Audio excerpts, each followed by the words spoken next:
Ever feel like the fitness social media is mocking you? As you scroll through your feed, you get posts of abs, lean physique, and effortless confidence. Meanwhile, here you are, sitting and thinking, that's nice, but I'm busting my ass off just to lose 3 to 4 kilograms, and it's been weeks, maybe even months, and I've barely made any progress. Why does it seem like a small percent of people easily achieve their dream bodies, while the rest of us grind away in gyms 5 days a week only to see the scale barely budge?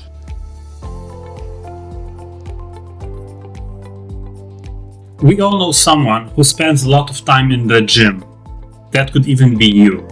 And seems to eat clean, but still looks the same. Or even gains the weight back after a successful diet. While there are several reasons for this, including medical, I've noticed there's one major overlooked factor.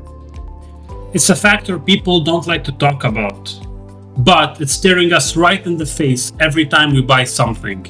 It's the kilocalorie per 100 grams label that is found on the back of a product that we buy.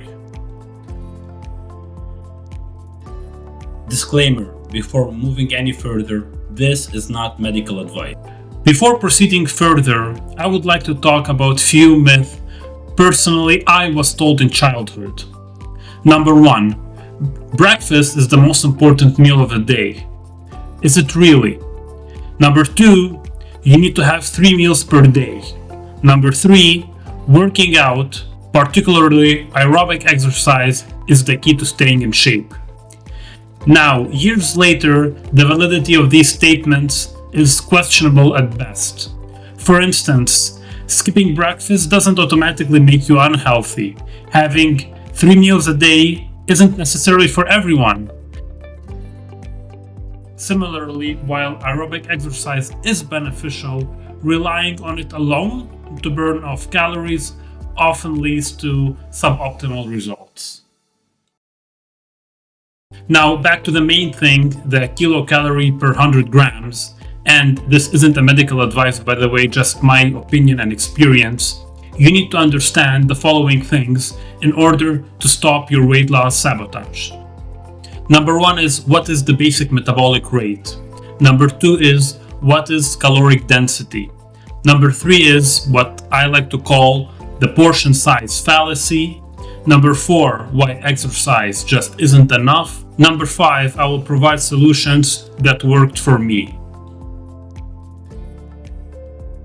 Let's start with BMR, or the basic metabolic rate, understanding which, in my opinion, is the foundation to weight loss. Your basic metabolic rate is a number of calories that your body needs to maintain basic functions, such as breathing, digestion, and others.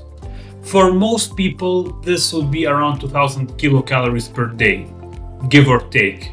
This depends on things like age, weight, body composition, and even genetics.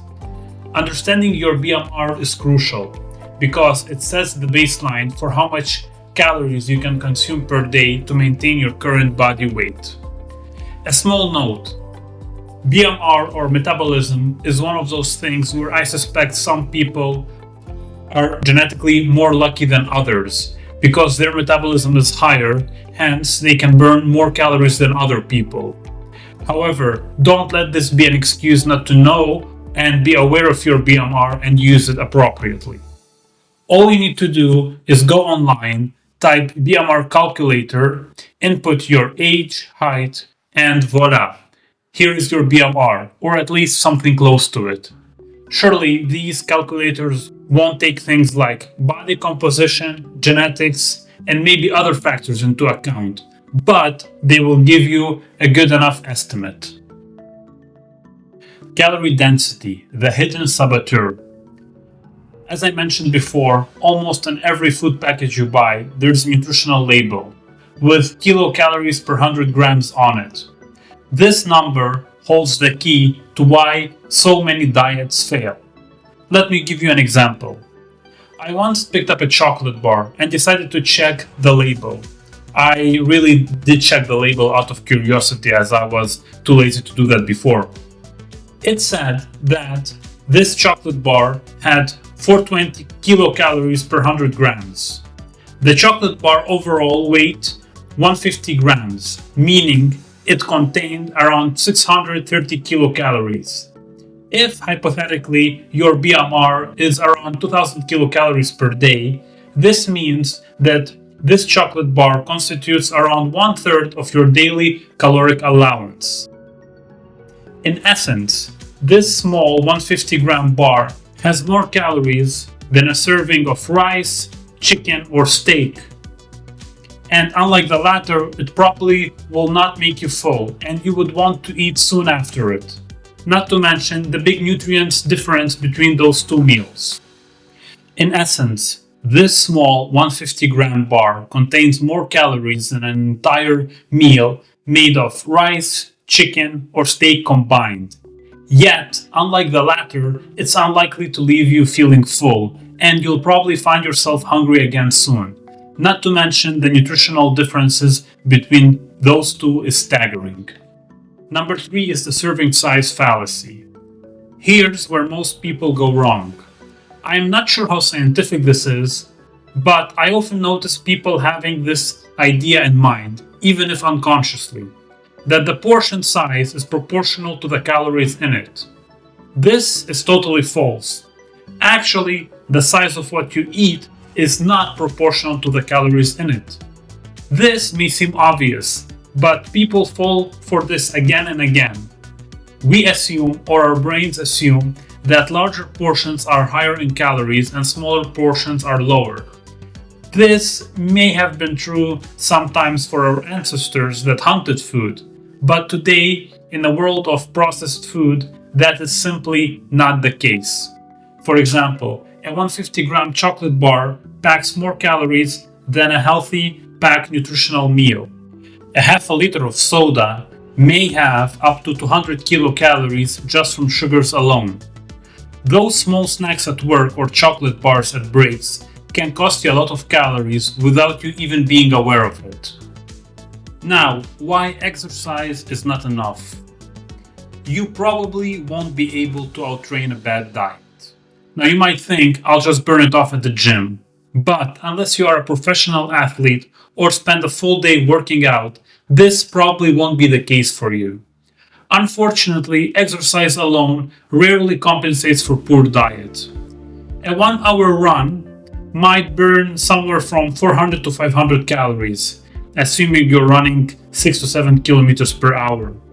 An intense gym session with weights and cardio might burn around 600 to 700 calories, again on average. But compare that to the 150-gram chocolate bar, which contains 630 kilocalories.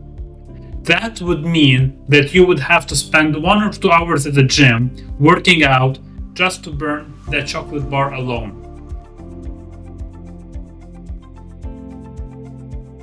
In essence, an interesting dynamic occurs for people who are trying to lose weight. They underestimate how much calories they take in and overestimate the calories that they put out. Suggestions that might help you. Now, I won't be proposing anything groundbreaking, just simplifying what is known out there already.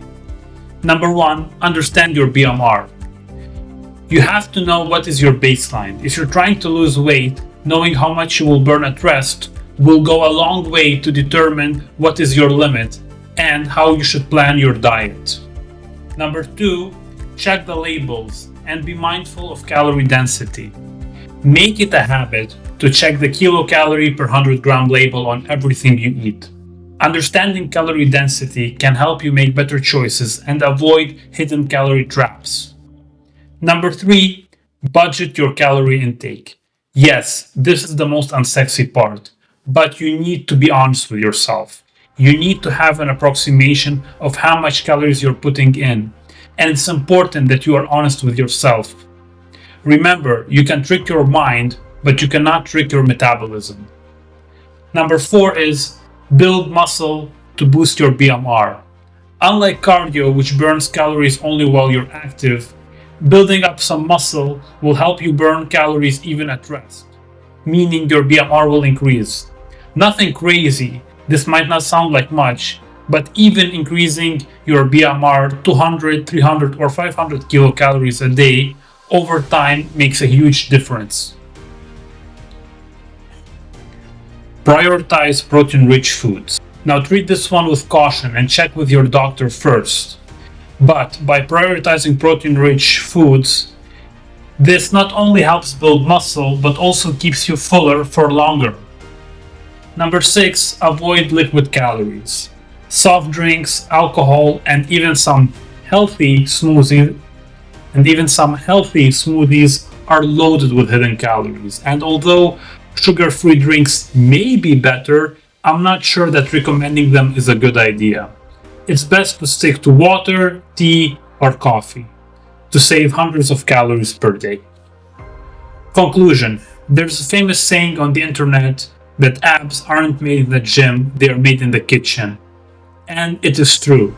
The key thing is to understand your metabolism and what you're putting in versus out. Weight loss isn't much about spending hours in gym or eating quote-unquote clean. It's about your ability to budget your calories and understand the metabolic processes going on in your body. By recognizing the traps of calorie density, portion size, fallacy, and limits of exercise, you can finally take control of your weight loss journey. Remember, it's not how much you eat, it is what you eat. Thank you.